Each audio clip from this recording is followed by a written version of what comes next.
শ্রমিক সংগঠন কর্তৃক আয়োজিত আজকের এই শ্রমিক সমাবেশের সম্মানিত সভাপতি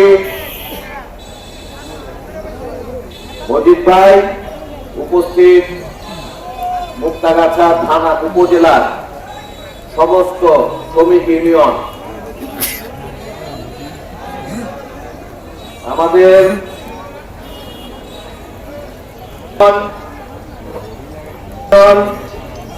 মুক্তাগাছা উপজেলা রিক্সা শ্রমিক ইউনিয়ন, মুক্তাগাছা উপজেলা রং শ্রমিক ইউনিয়ন,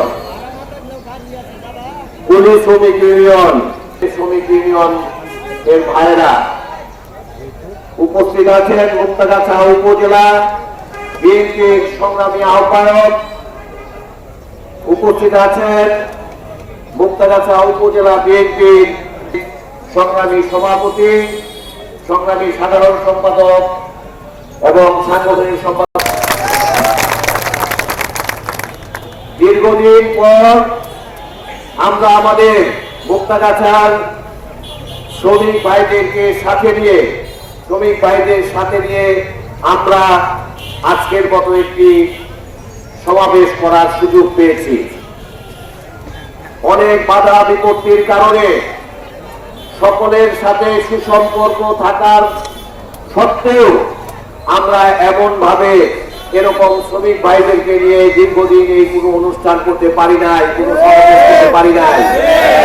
আমাদের সকলকে মনে রাখতে হবে, আমাদের যে শ্রমিক সংগঠনগুলো আছেন, এই সমস্ত শ্রমিক ইউনিয়নদের কিছু না কিছু সমস্যা সব জায়গায় আছে। অতীতেও ছিল। আমরা আমাদের বিএনপি সরকার যদি ক্ষমতায় আসে, আমরা আমাদের সব শ্রমিক ইউনিয়নের সমস্যা দূর করার চেষ্টা করব। আপনারা জানেন, ইতিমধ্যে বিএনপি থেকে ঘোষণা দেওয়া হয়েছে সর্বপ্রথমে শ্রমিকদের কাজ করার সময় সীমা নির্ধারণ করা হবে। শ্রমিকরা যেন একটানা দীর্ঘ সময় কাজ না করতে হয়, এই কাজের সময় সীমা যেন 8 ঘন্টার বেশি না হয়, সেটা বিএনপি সরকার আজকে নির্ধারণ করবে। বিভিন্ন জায়গায় আন্দোলন হয়, বিশেষ করে গার্মেন্টস শ্রমিকদের ভিতরে আন্দোলন হয়। আমাদের মুক্তাগাছায় হাজার হাজার শ্রমিক ভাইরা আছেন যারা গার্মেন্টসে কাজ করেন।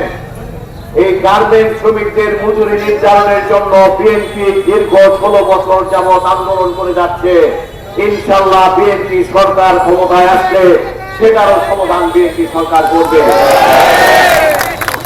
আমরা যারা মুক্তাগাছায় আছি, আমরা যারা মুক্তাগাছাবাসী, আমরা ভাই ভাই, আমরা শ্রমিক, কর্মচারী, মালিক সবাই একসাথে মিলে চলার চেষ্টা করি সবসময়।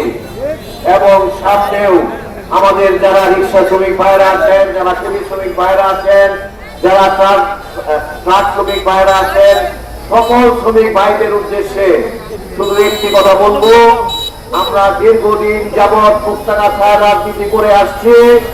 আপনারা দেখে থাকবেন, মুক্তাগাছা বিএনপির নেতৃবৃন্দরা সকল সময়ের জন্যই আমাদের শ্রমিক ভাইদেরকে আলাদা করে কখনো দেখে নাই। সব সময় শ্রমিক ভাইদের সাথে একাত্মতা করে আমরা রাজনীতি করেছি।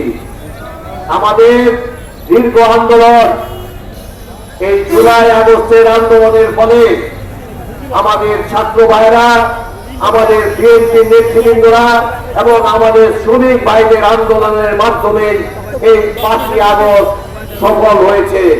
5ই আগস্টের মাধ্যমে হাসিনাকে বিদায় নিতে হয়েছে বাংলাদেশ থেকে। আমরা এই বাংলাদেশকে সুন্দর করে গড়ে তোলার জন্য আমাদের প্রাণপ্রিয় নেতা দেশনায়ক তারেক রহমান সাহেব একটি কথা বলেছেন, আমাদেরকে ধৈর্য ধরতে হবে। আপনাদের সকলকে মনে রাখতে হবে, বিএনপি কিন্তু এখনো ক্ষমতায় আসে নাই। বিএনপিকে ক্ষমতায় আনতে হলে আমাদেরকে হয়তো বা আরেকটি আন্দোলন করতে হবে। আমরা এই গত 16-17 বছর আন্দোলন করতে করতে আমরা মজবুত হয়ে গেছি। আমরা কোন আন্দোলনকে ভয় পাই না। আমরা সামনেও যদি আমাদের নেতা কোন আন্দোলনের ডাক দেন, আমরা সকল শ্রমিক ভাইদেরকে নিয়ে আন্দোলনে ঝাঁপিয়ে পড়বো। ইনশাআল্লাহ। আমাদের বিএনপির সংগ্রাম মানুষের ভোটাধিকার আদায় করার সংগ্রাম। বিএনপি কিন্তু কখনো বলে নাই ক্ষমতা যাওয়ার আন্দোলন বিএনপি করছে। বিএনপি সবসময় মানুষের ভোটাধিকার আদায় করার সংগ্রাম করছে। আমরা এখনো আমাদের ভোটাধিকার আদায়ের জন্যই সংগ্রাম করে যাচ্ছি। আমরা যদি সারা বাংলার মাটিতে মানুষের ন্যায্য ভোটাধিকার আদায় করার এস্টাবলিশ করতে পারি, তাহলে বিএনপি ক্ষমতা আসবে ইনশাআল্লাহ। আমরা মানুষকে বলতে শুনি, সাধারণ মানুষকে, বিএনপি নেতৃবৃন্দরা। আমরা রাস্তাঘাটে যখন চলাচল করি, বিভিন্ন জায়গায় রেস্টুরেন্টে খেতে যাই, সাধারণ মানুষের সাথে আমাদের কথা বলার সুযোগ হয়। আমরা সাধারণ মানুষের ভিতরে হাহাকার দেখেছি। দীর্ঘ 17টি বছর মানুষকে নির্যাতন নিপীড়ন করেছে।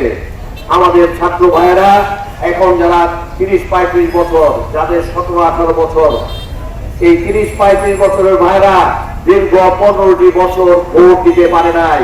তাদের সকলের ভিতরে আকাঙ্ক্ষা রয়ে গেছে, সকলের দাবি রয়ে গিয়েছে যে তারা সত্যিকার ভালো লোককে, ভালো দলকে ভোট দিয়ে ক্ষমতায় নিয়ে আসবে।